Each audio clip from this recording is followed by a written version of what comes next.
not just in our congregation, pero po yung mga overall activities ng church. Natatandaan niyo po yung, ano po yung natatandaan niyo? Ako rin,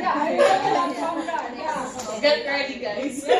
Maaga tayong gumising noon, maaga tayong nag-prepare ng track and field na yun. But we were there. Kanina mayroon, di ba? Marathon. Ano bang natatandaan niyo? Marathon daw naman. Yes. Nung worship na, diba, lahat tayo halos na, we would all go together. Kunyari, kahit tagis yung in charge dun sa worship night, lahat ng mga usher coming from different congregations, sama-sama tayo nagsiserve. Ano pa? Matandaan nyo na rin. Financial management, mga singles have invited doon. But yeah, most of the ano pa? Ako natatanda ko itong mission. Victory Weekend, with Latina 101. At tapos yung towards the end of the year, meron tayong mission M10, right? And we've got some members of our ushering ministry that went with M10. So talagang, at saka pinaka-nakakatuwa doon, we have encouraged a lot of our ENC to form their own ushering team. Para po sa kanilang every Saturday, twice a month Saturday, meron po silang sariling ENC. Wow. Kaya po yung encouragement natin dito is that when you see them, sa mga congregation ninyo po, kasi mga anak po yan ng mga leaders halos, po ba? So, the encouragement is that you welcome them also as they serve in the main service. Actually. Tapos po, ito, online prayer meeting. Walang palyato. Every Wednesday, online tayong lahat. May mga actors po tayo dyan na nag-lead at nag-facilitate na online prayer meeting. So, 2025 was really a good year for us. Nakita po natin yung mga parang lahat ng activities nandun tayo. Diba? Parang walang activities na hindi tayo nandun. Right? So, that's our prayer that for 2026, we will also be the same. Very involved, very active sa lahat ng mga ministry, hindi lang sa ating sarili ushering ministry. Sige po. Tapos po, you still remember that was around July when we asked for your vote, nominations for best volunteer. So basically, ito po ay galing sa mga sarili-sarili nyo kasama sa team ninyo. So meron isang Friday, may isang Taglish, may isang Saturday evening, may isang Friday. So sila po yun.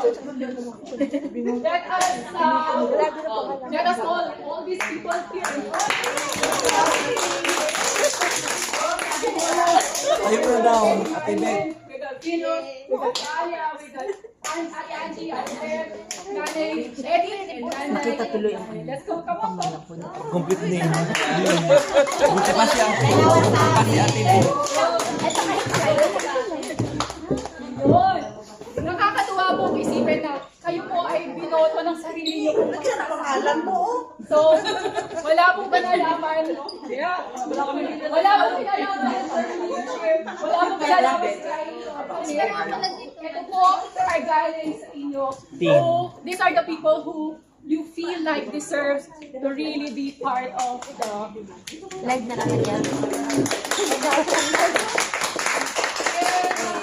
we've got this po for you. 24 karat naman yan. Pwede mo sa layan. 1 week sana. Meron po ba kayong mga word of encouragement for those that are sitting on the chair? Para next year po, sila naman po ang nakatayo dyan sa mga... Okay, can we start off with Ate Vito? Sige. Sa akin ako, despite of circumstances na pinagdadaanan niyo sa araw-araw, continue serving God in your heart. Ang pinaka-importante po is kinamumula sa puso yung pag-serve sa Kanya. And everything will be followed. Siya na po yung magda-direct sa inyo. Siya na po yung magbibigay ng wisdom. Good luck po.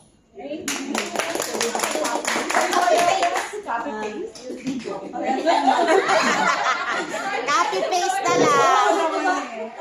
Sasabihin ko lahat Hindi po, yun nga po, yung heart natin, yung pag-serve po natin, hindi po sa kapwa natin pinapakita ko sa Panginoon po.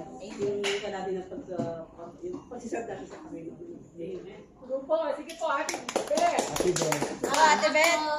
Ang reason bakit ako nagsiserve kay God, ito yung week ko na mag-thank you kay Lord sa lahat ng mabuting ginawa ni Lord sa buhay ko. Sa lahat ng struggle na pinagdaanan ko sa buhay. I survived until now. I am still alive and thriving.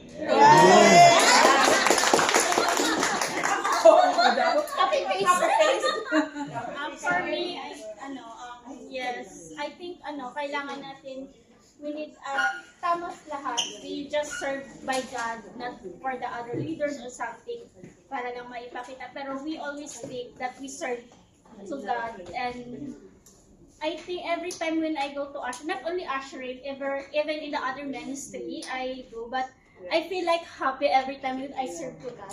Even sometimes if I have some trial something, but when I feel to serve to God, I feel like yung happiness, yung ni Lord sa akin.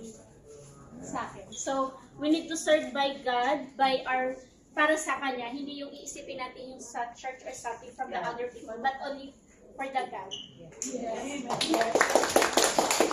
Sabi na nila actually. Pero yun sa akin, nagpapasalamat kasi ako kay Lord kasi hanggang sa oras na to, yun nga, kumakapit ako sa Kanya at the same time. Kasi yan yung talagang pinanghawakan ko at saka inano ko kay Lord. Sabi ko kay Lord, nasa Pilipinas pa ako. Lord, kasi Christian na rin naman ako nasa Pinas. Pero sabi ko Lord, ako dalhin mo ako sa Abu Dhabi. I will really serve you. Tapos, yun, ang nangyari, natuloy ako, kaya naman nung pagkadating ko dito, hindi ako nagtagal last 2014, hinanap ko agad kung saan ako pwede mag-church, and then after first day ko na attend sa church, hinanap ko agad kung saan ako pwede mag-serve, and yun na sino ba? Wala na kasi siya, si Heidi, oo, wala na siya. Agad lapit ako sa kanila. Tapos yun, doon na nag-start ang serving ko hanggang sa oras na to. Yan ay para kay Lord, hindi para ko saan man, kundi pasasalamat ko kay Lord. Sa akin naman, nung Pinas ako, parang pareho tayo sis, na Lord, kung ibalik mo man ako sa UAE, kasi yun, 10 months ako sa Pinas, bago ako nakabalik dito. Tapos, nagsiserve na rin ako doon. Ibang lang, hindi sa Asheville, pero sabi ko, Lord, use me kung babalik mo man ako doon. At tapos, sana makakita ko ng group na CG, yung gano'n. Tapos, yun, bumalik ako May, then June, na-meet ko yung one of the lolas na nag-selfie. So, nag-volunteer ako, pwede ako mag-picture sa inyo. So, yun, so, yes, simula. Ayun sila At yung doon, pwede daw kami mga lola mag-asiring. So, talagang, Lord, talagang inaano niya yung mga ko sa kanya, na gusto kong magsagamit kahit sa edad kong ito, senior na. As long as able, pwede pa. Ako naman po, matagal ko ng pangarap na maging usher. Pero, dito ako naging usher sa UAE. Kaya nung napunta ako dito, parang, kasi wala pa akong kakilala noon na parang pag nagcha-charge kami, parang kulang. Yung bang charge ka lang tapos uwi na charge. Parang kulang. Tapos, napansin ako ni Sister Jessie, wala na siya dito. Tapos nilapitan ako. Tapos kung gusto ko daw mag-join sa kanila, oo agad ako. Tapos, natuwa ako kasi meron akong CG group. Sila yun. Tapos, nung medyo ilang months na, nag-usher na kami mga lola. Tuwan-tuwa ako. I am happy to serve for you guys. Very encouraging yun kasi regardless of yung edad, yung nationality, tapos yung gender, nandito po tayo to really serve the Lord. Sige po, let's just take one picture po, group picture para po yun. Let me just do that. Ready? 1, 2, 3. Thank you so much. Super deserved. Sana all. Congratulations.